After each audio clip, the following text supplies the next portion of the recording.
नाज़रीन अस्सलाम वालेकुम। आप देख रहे हैं न्यूज़ फर्स्ट। मैं हूं मोहम्मद यासरुल्लाह शकील। सबसे पहले नजर डालते हैं सुर्खियों पर। महाराष्ट्र इंतखाबी नतायज से मुतल्लिक इंडिया इत्तेहाद सुप्रीम कोर्ट से होगा रुजू। दिल्ली असेंबली इंतखाबात के लिए कांग्रेस और आप पार्टी के दरमियान मुफाहमत की इत्तलात।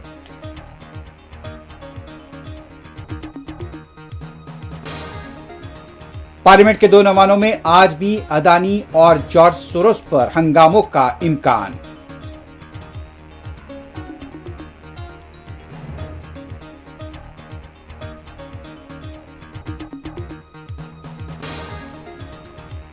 शाम में फंसे 75 हिंदुस्तानियों की खुसूसी तैयारे के जरिए वापसी, वजारत खारजा का इख्ताम।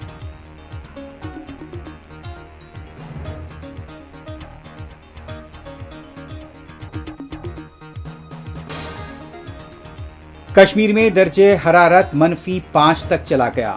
तमिलनाडु और पुडुचेरी में बारिश, दिल्ली में सर्दी की शिद्दत में इजाफा।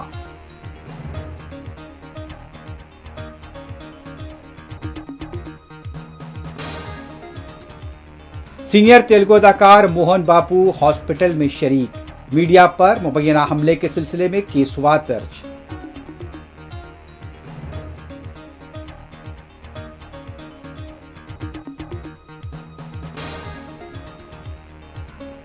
अड़तालीस घंटों के दौरान इसराइल की तरफ से शाम के मुख्तलिफ मकामात पर 320 से ज्यादा हमले, कई फौजी तंसीबात निशाने पर।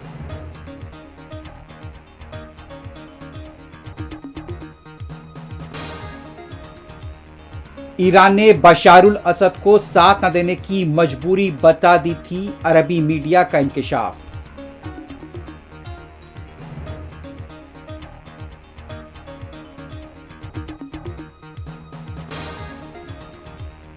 और गजा पट्टी पर यहूदी फौज के ताजा हमलों में 25 से ज्यादा फलस्तीनी शहीद, मासूम बच्चे भी शामिल।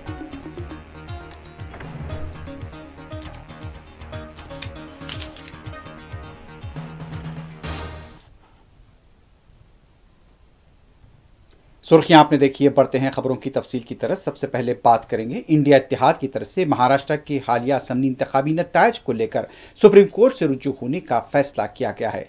वाज़ेह रहे कि यह फैसला एक ऐसे वक्त किया गया है जब इंडिया इत्तेहाद में क़यादत को लेकर सवाल उठने लगे हैं। गुज़िश्ता रात यहाँ पर इत्तला है कि शरद पवार की क़यामगाह पर दिल्ली में सीनियर लीडर्स का इजलास हुआ।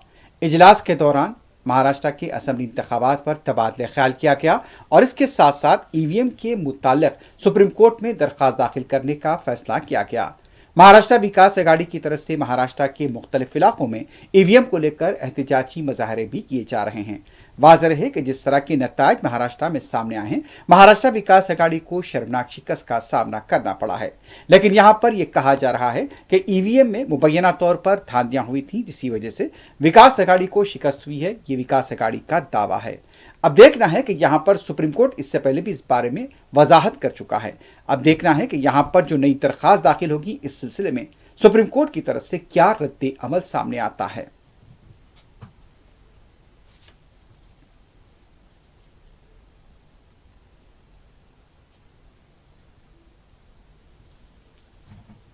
अदानी और जॉर्ज सोरोस के मामले को लेकर पार्लियामेंट के दोनों ऐवानों में गुज़िश्ता 2 दिनों से एहतजाज जारी है और मामला तातुल का शिकार है। जिस तरह से देखा गया है कि गुज़िश्ता रोज भी हुक्मरान जमात और अपोजिशन बिलखुसूस कांग्रेस के अरकान के दरमियान यहां पर नारेबाजी का तबादला अमल में आया, जिसके बाद कार्रवाई को मुलतवी करना पड़ा। और आज भी यहां पर जिस तरह की इत्तलात मिल रही हैं कि हुक्मरान जमात की तरफ से जॉर्ज सोरोस के कांग्रेस क़यादत के साथ मुबैना ताल्लुकात को लेकर हंगामों का इम्कान है। उधर कांग्रेस पार्टी जहां पर पार्लियामेंट के अंदर एहतजाज कर रही है, पार्लियामेंट के बाहर भी अदानी के मामले पर एहतजाज कर रही है। गुज़िश्ता रोज भी तमसीली मुजाहरा हुआ, टी शर्ट के साथ एहतजाज किया गया। आज देखना है कि यहां पर आज पार्लियामेंट की कार्रवाई क्या चल पाती है या फिर आज भी पार्लियामेंट की कार्रवाई तातुल से 2-4 रहती है। इस दौरान यह इत्तला मिली है कि कांग्रेस के एमपी विजय वसंत की तरफ से यहां पर टूरिज्म के फरोग के लिए खासतौर पर कन्याकुमारी और तमिलनाडु को लेकर तहरीक इल्तिवा की नोटिस दी गई है।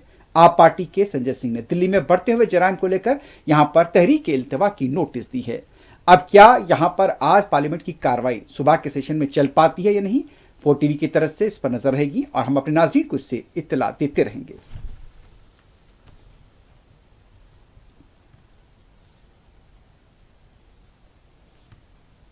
दिल्ली के आने वाले साल में होने वाले असेंबली इंतखाबात को लेकर आप पार्टी और कांग्रेस पार्टी के दरमियान मुफाहमत की तिलात मिल रही हैं। लेकिन इससे पहले आप पार्टी ने वाजे किया था कि वो तनहा मुकाबला करेंगी। लेकिन अब ये तिलात मिल रही हैं कि आप पार्टी और उसके साथ साथ कांग्रेस के दरमियान में दिल्ली के असेंबली इंतखाबात को लेकर मुफाहमत अखतई मरहले में पहुंचने की इत्तलात मिल रही हैं। जो इत्तलात अब तक की सामने आई हैं, यहां पर बताया गया कि कांग्रेस 15 नशिस्तों पर मुकाबला करेगी और 1 या 2 नशिस्तों पर इंडिया इत्तेहाद के दूसरे अरकान यहां से मुकाबला करेंगे और बाकी की नशिस्तों के ऊपर यहां पर इत्तलात मिल रही है कि आप पार्टी मुकाबला करेंगी, यानी कि 60 से 65 नशिस्तों पर आप पार्टी मुकाबला करेगी। अब देखना है कि क्या यहां पर यह मुफाहमत यहां पर खतई शक्ल इख्तियार कर पाती है या नहीं कर पाती है।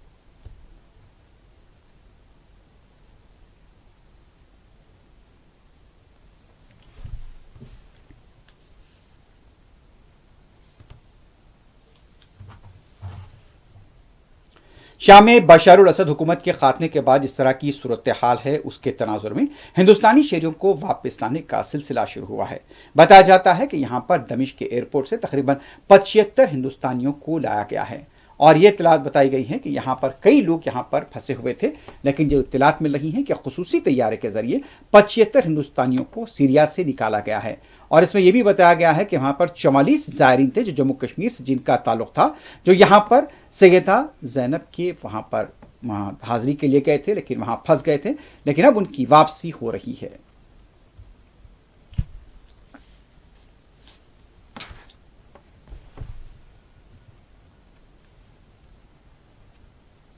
पंजाब के साबिक वज़ीर आला सुखबीर सिंह बादल अपनी सजा को मुकम्मल करने के लिए आज फिर भटिंडा के गुरुद्वारा पहुंच गए हैं।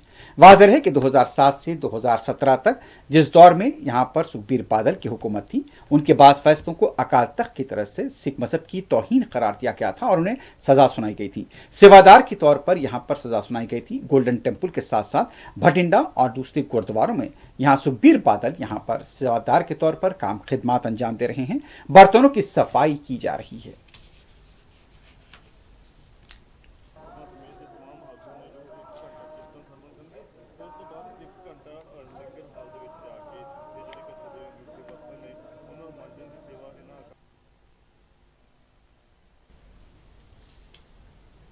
फलस्तीनियों की हिमायत में तहरीर लिखने पर एक हिंदुस्तानी निजात तालिब इल्म को अमेरिका की यूनिवर्सिटी से बेदखल कर दिया गया है। बताया जाता है कि यहाँ पर प्रहलाद अय्यंगर ने यहाँ पर एक आर्टिकल लिखा था और इस आर्टिकल के अंदर, जो कि तुलबा का एक आर्टिकल था, गुज़िश्ता हफ्ते शाया हुआ था। यहाँ पर इसराइली जारियत को फलस्तीनियों के ऊपर मुसल्लत किए जाने का उन्होंने इल्ज़ाम लगाया था और उसके साथ साथ यहाँ पर फलस्तीनियों के कत्लेआम की उन्होंने मजम्मत की थी। इसी के तनाजुर में ये इत्तलात मिल रही हैं कि यहाँ पर PhD के स्टूडेंट प्रहलाद अय्यंगर को मिट यानी कि मैसाचुसेट्स टेक्नोलॉजी के ओर से सस्पेंड कर दिया गया है।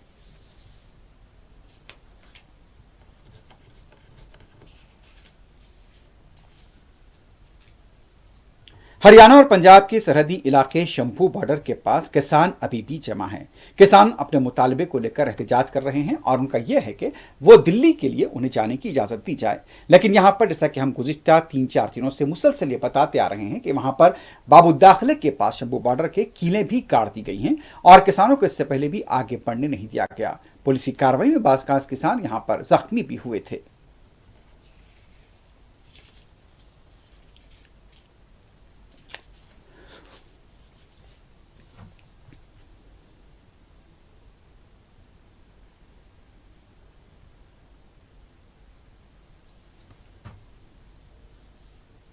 कर्नाटक के साबिक वज़ीर आला SM कृष्णा की आखिरी रसूमात आज सरकारी तौर पर अंजाम दी जा रही है। उनकी अर्थी का जुलूस भी आज उनकी खामगाह से निकाला गया।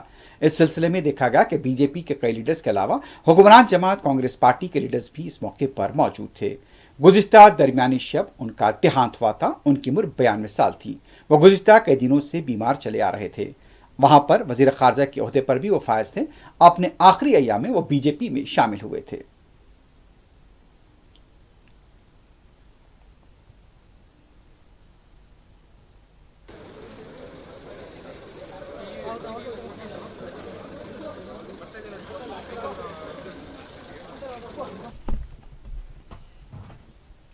आपको तमिलनाडु लिए चलते हैं। तमिलनाडु के मुख्तलिफ इलाकों में भी बारिश की इत्तलात मिल रही है। कुडलूर के अलावा चेन्नई से भी खबर मिल रही है कि वहां पर भी मौसम तब्दील हुआ है। अब तक की जो इत्तलात मौसूल हुई है उसके मुताबिक यहां पर तमिलनाडु के मुख्तलिफ इलाकों के अंदर आज सुबह से बारिश हो रही है। बारिश के बाद दर्जे हरारत में भी कमी देखी गई है।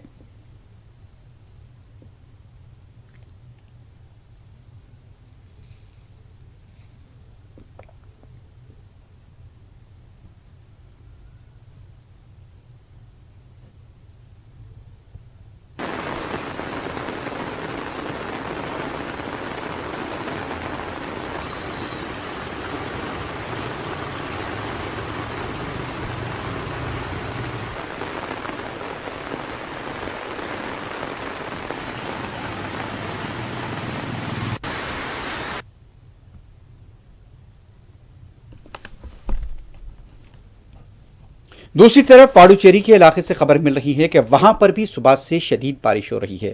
कौमी महकमे मौसमियात की तरफ से यह वार्निंग जारी की गई है कि तमिलनाडु और पाडुचेरी में शदीद बारिश हो सकती है। कम हवा के दबाव का इलाका वजूद में आ रहा है। इसके तनासुर में यह इत्तलात मिल रही है कि पाडुचेरी में भी शदीद बारिश का इम्कान है।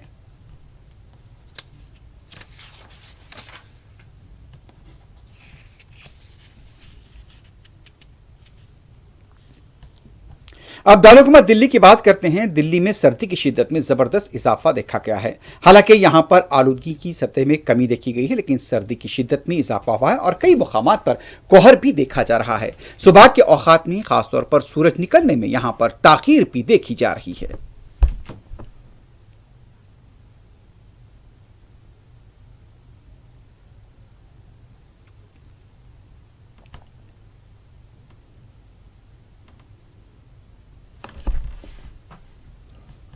उधर मगरबी बंगाल का हौरा सिटी कोहर की चादर में लिपटा हुआ देखा गया है। सुबह से ही बताया जा रहा है कि कई इलाकों में मगरबी बंगाल में सर्दी की शिद्दत में जबरदस्त इजाफा हुआ है और हौरा सिटी के अंदर खास तौर पर देखा गया है कि यहां पर कोहर की चादर देखी गई है। हद बिसारत विजिबिलिटी भी यहां पर मुतासिर हुई है।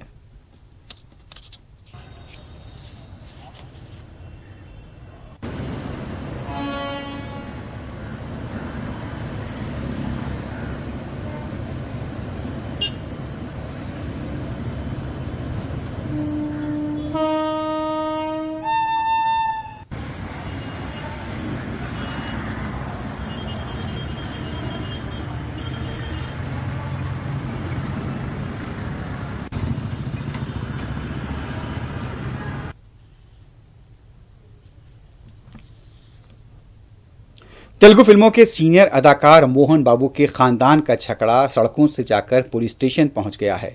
बताया जाता है कि यहां पर बेटे और बाप की लड़ाई हो रही है और जो इत्तलात मिल रही हैं कि मोहन बाबू ब्लड प्रेशर की कमी की वजह से अब हॉस्पिटल में शरीक हो गए हैं और उनके खिलाफ मीडिया पर मुबैना हमले के सिलसिले में बीएनएस की दफा 118 के तहत केस दर्ज किया गया है।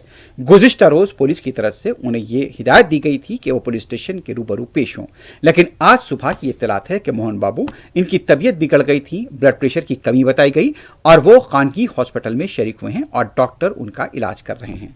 लेकिन जो इत्तलात मिल रही हैं कि गुज़िश्ता रात मोहन बाबू की खमगाह के पास ड्रामाई वाकयात देखे गए थे, वो हम आपको बताएंगे। लेकिन फिलहाल की यह खबर है कि मोहन बाबू हॉस्पिटल में शरीक हैं और ब्लड प्रेशर की कमी बताई गई है और बीएनएस के सेक्शन 118 के तहत उनके खिलाफ मीडिया पर मुबैना हमले के सिलसिले में केस भी दर्ज कर लिया गया है।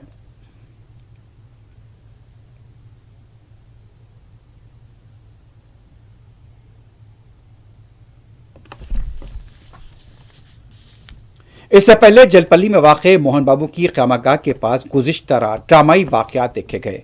मोहन बाबू के छोटे बेटे मंचू मनोज की तरफ से घर में दाखिल होने की कोशिश की गई, लेकिन बाबू दाखिले के पास वहां पर बहस तकरार हुई, धक्कम-पेल हुई। एक तरफ मोहन बाबू की तरफ से लाए गए बाउंसर थे, दूसरी तरफ यहां पर मनोज के साथी वहां पर मौजूद थे। दाखिल होने की इजाजत नहीं दी गई थी छोटे बेटे को घर के अंदर और इस दौरान में जबरदस्ती वहां पर धक्कम-पेल हुई और बाद में मनोज वहां पर अंदर दाखिल हो गए। इस दौरान के जो मनाजिर सामने आए वहां पर देखा गया कि पुलिस भी मौजूद थी और वहां पर मोहन बाबू भी बाहर आए और फिर यहां पर मीडिया के नुमाइंदों पर मुबैना हमले की इत्तलात मिली है। मीडिया के 2 नुमाइंदे यहां पर जख्मी हुए हैं, उन्हें हॉस्पिटल मुंतकिल किया गया। इस वाक़े को लेकर जब मीडिया के नुमाइंदों पर मुबैना हमला किया गया उनके हामियों की तरफ से, तो इस बारे में मीडिया के नुमाइंदों ने वहां पर एहतजाज किया। पुलिस में शिकायत दर्ज कराई गई है और पुलिस ने इस सिलसिले में बीएनएस के दफा 118 के तहत मोहन बाबू के खिलाफ केस दर्ज कर लिया है। तो ये ड्रामाई वाकयात थे और ये बताया जा रहा है कि मोहन बाबू ने एक ऑडियो भी जारी किया है जिसमें उनका कहना था कि वो मनोज की बेटी को रखना नहीं चाहते, पुलिस की मौजूदगी में वो उनकी बेटी को हवाले कर देंगे, जबकि मनोज का ये कहना था कि उनकी बेटी को जबरदस्ती उनके वालिद ने अपने घर में रखा है और वो अपनी बेटी को लेने के लिए घर पर थे। अब इस दौरान में पूरी तफसीलात आनी बाकी है, लेकिन एक खानदान का पूरा मसला सड़क पर आया है और ये मीडिया के लिए भी एक सुर्खी बना हुआ है।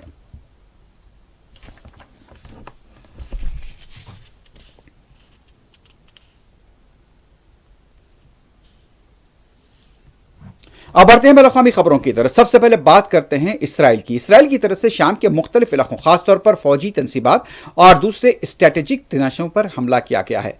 बताया जाता है कि यहां पर 24 घंटों के दौरान में तकरीबन 320 से ज्यादा ऐसे मुकामात हैं जहां पर इसराइली फौज ने हमले किए हैं और ये इत्तलात बताई जा रही हैं कि Syrian observatory for human rights की तरफ से इसराइल के जंगी तैयारों ने हलब में शामी फिजाइया की फैक्ट्रियों के साथ साथ दमिश्क के मज़ाफ़ात में हथियारों और गोला बारूद के गोदामों और शाम में कई दीगर मकामात को निशाना बनाया है। हमलों के नतीजे में फिजाई दिफा मुकम्मल तौर पर मुअत्तल हो गया और यह भी बताया गया है कि यहाँ पर कई ऐसे सिस्टम्स थे जो नाकारा हो गए हैं। तो अब तक की जो इत्तलात है कि यहाँ पर इसराइली फौज ने 320 से ज़्यादा हमले किए हैं।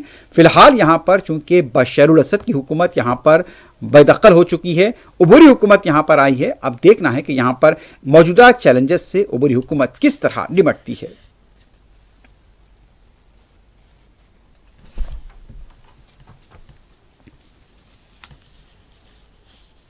दूसरी तरफ सीरिया के यानी कि शाम के कारगुजार वजीर आजम मोहम्मद अल बशीर की तरफ से यह कहा गया है कि इस वक्त शाम को अमन और सब्र तहम्मुल की ज़रूरत है। अपनी काबीना के पहले इजलास से खिताब करते हुए मोहम्मद अल बशीर ने कहा कि हमें इस्तेकाम की और सुकून की ज़रूरत है। उनका यह भी कहना था कि हम बशर असद के इक़्तिदार के दौर में जो ओहदेदार थे, जो वजारतें थीं, उससे मिलकर हम सीरिया के लिए काम करेंगे और सीरिया को आगे बढ़ाएंगे। फिलहाल उनका यह कहना था कि हमारी सारी तवज्जो मुल्क में इस्तेकाम लाने को रहेगी और अवाम के जो मुसीबतें हैं, जो मुश्किलात हैं, उससे दूर करने पर हम तवज्जो मरकूज करेंगे। अब इसराइल के हमलों को लेकर उबूरी हुकूमत की तरफ से कोई रद्द-ए-अमल जाहिर नहीं किया गया है।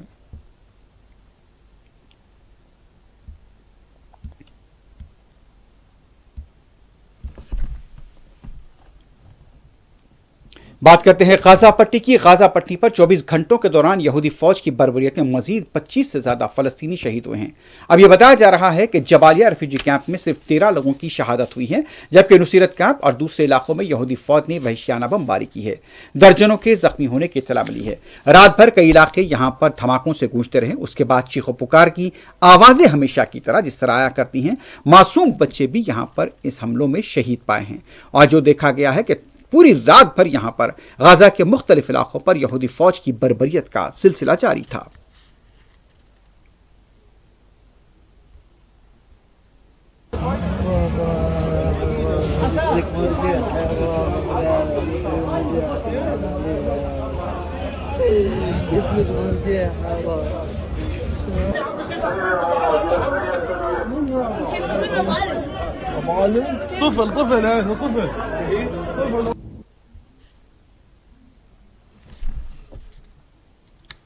उधर मकबूजा मगरबी किनारे के नबलस से खबर मिल रही है कि यहूदी फौज की तरफ से फलस्तीनियों के मकानात पर आतिशगीर बमों से हमला किया गया है।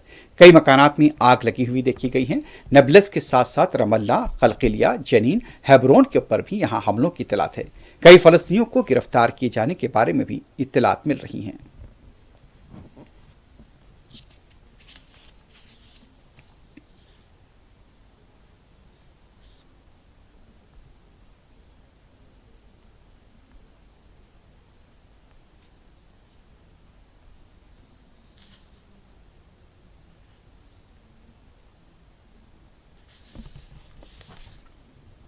अमेरिकी वजारत खारजा के तर्जुमान मैथ्यू मुल्लर को मीडिया के सामने उस वक्त शर्मिंदगी उठानी पड़ी जब मीडिया के नुमाइंदों ने यह कहा कि जब आप बशर असद की जराइम की अदालत में कार्रवाई की हिमायत करते हैं तो नेतन्याहू के खिलाफ कार्रवाई की हिमायत क्यों नहीं करते। लेकिन यहां पर मैथ्यू मुल्लर मौसर जवाब नहीं दे पाए और यहां मीडिया के नुमाइंदे उन पर कहकहा लगाते हुए देखे गए।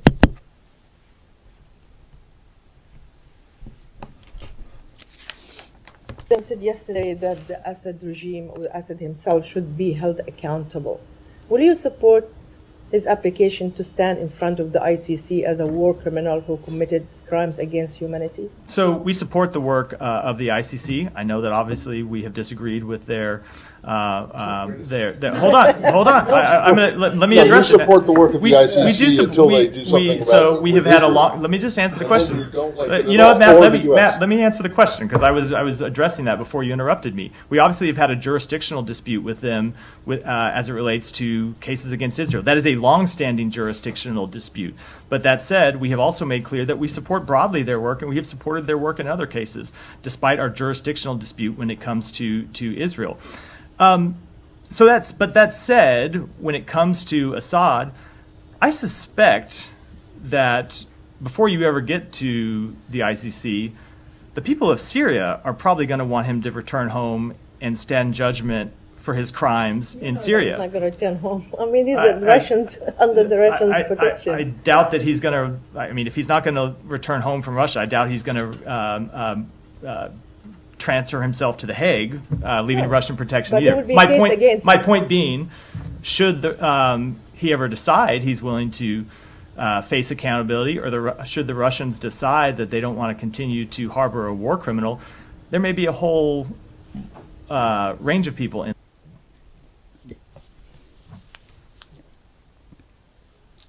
खलीज अदन में यमन के हौसियों और अमेरिका के दरमियान कशीदगी की इत्तलात मिल रही हैं। बताया जाता है कि यहां पर यमन के हौसियों के बास ठिकानों पर हमले किए गए हैं। इस दौरान में ये भी इत्तलात मिल रही हैं। आपसे पहले आपको बता दें कि यहां पर लेबनान के अंदर जिस तरह से हिजबुल्लाह के जंगियों के साथ झड़पें हुई हैं, इस दौरान में इसराइली फौज के 3 एहलकार यहां पर हलाक हुए हैं और इनकी तस्वीर भी सामने आई हैं। 12 लोगों के जख्मी होने की इत्तला मिल रही है।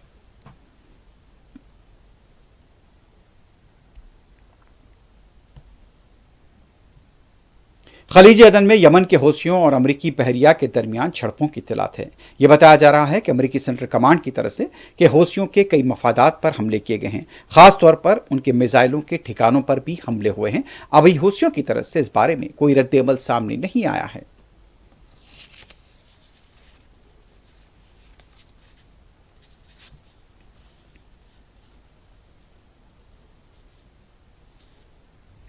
इसराइल के वज़ीर-ए-आज़म नेतन्याहू के खिलाफ मुकदमे की समाअत बताया जा रहा है कि बम प्रूफ बंकर में की जा रही है। गुज़िश्ता रोज भी समाअत हुई। जिस तरह से मुसलसल हमले किए जा रहे हैं मज़ामतकारों की तरफ से इसराइल के इलाकों पर, इस दौरान नेतन्याहू के खिलाफ फ्रॉड और रिश्वत-सितानी के मुकदमात की समाअत अदालत के ज़ेर ज़मीन रॉकेट और बम प्रूफ बंकर में हुई। नेतन्याहू की 5 साल बाद अदालत में पेशी हुई। इस मौके पर अदालत के बाहर नेतन्याहू के खिलाफ इसराइलियों ने मुजाहरा किया और नेतन्याहू को सजा देने का मुतालबा किया।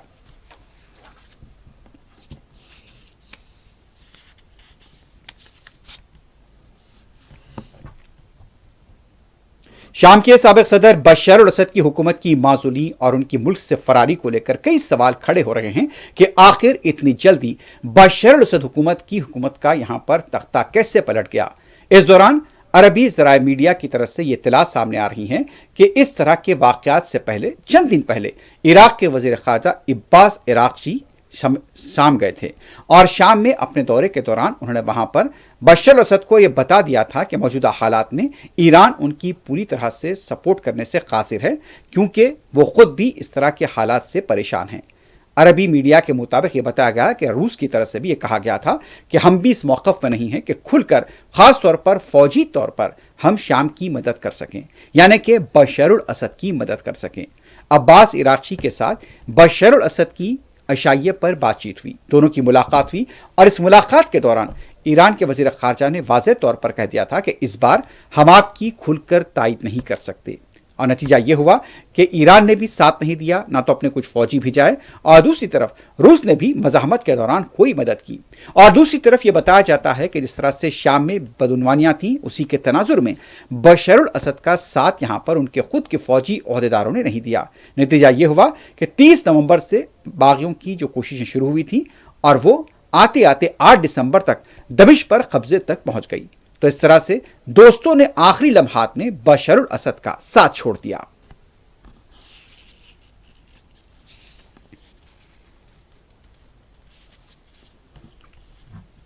दूसरी तरफ ईरानी पासदारान इनकलाब के सरबराह हुसैन सलामी की तरफ से यह वाज़ेह कर दिया गया है कि अब शाम के अंदर ईरानी फौज नहीं रही है उनका यह भी कहना था कि बशर अल असद की हुकूमत के खात्मे के बाद हमारी फौज का कोई भी रुकन इस वक्त शाम में मौजूद नहीं, लेकिन दूसरी तरफ से ये इत्तलात मिल रही हैं कि बशर अल असद की फौज के कई जंगजू इराक में पनाह लिए हुए हैं और वहां पर उन्हें वेलकम और खुशामदीद किया गया है।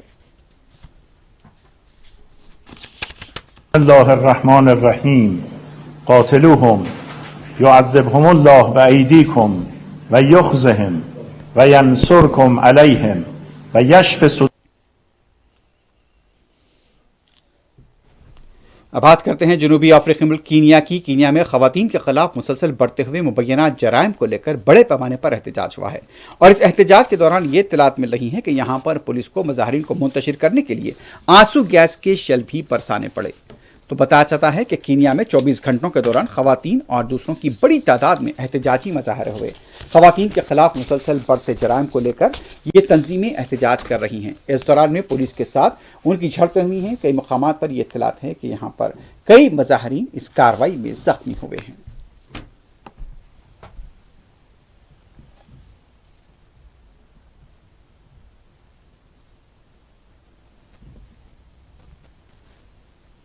आखिर में सुर्खियों पर एक बार फिर नजर डालते हैं। महाराष्ट्र इंतखाबी नतायज से मुतालिक इंडिया इत्तेहाद सुप्रीम कोर्ट से होगा रुजू। दिल्ली असेंबली इंतखाबात के लिए कांग्रेस और आप पार्टी के दरमियान मुफाहमत की इत्तलात।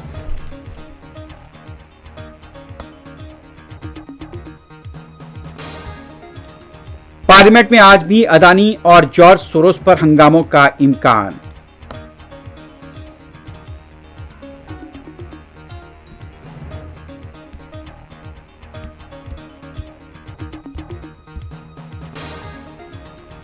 शाम में फंसे 75 हिंदुस्तानियों की वापसी, वजारत खारजा का इक़दाम।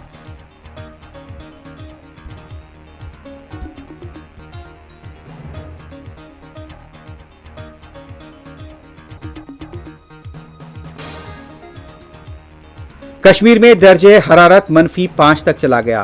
तमिलनाडु में बारिश, दिल्ली में सर्दी की शिद्दत में इजाफा।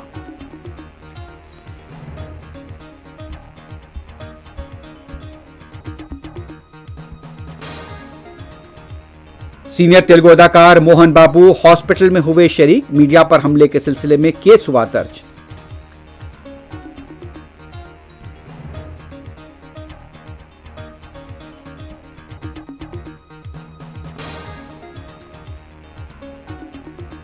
अड़तालीस घंटों में इसराइल के शाम के मुख्तलिफ मकामात पर 320 से ज्यादा हमले, कई फौजी तंसीबात निशाने पर।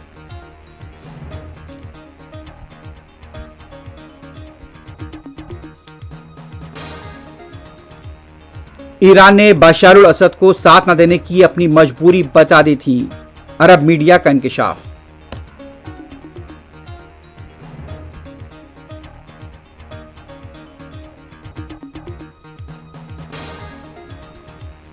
और गजा पट्टी पर यहूदी फौज के ताजा हमलों में 25 से ज्यादा फलस्तीनी शहीद।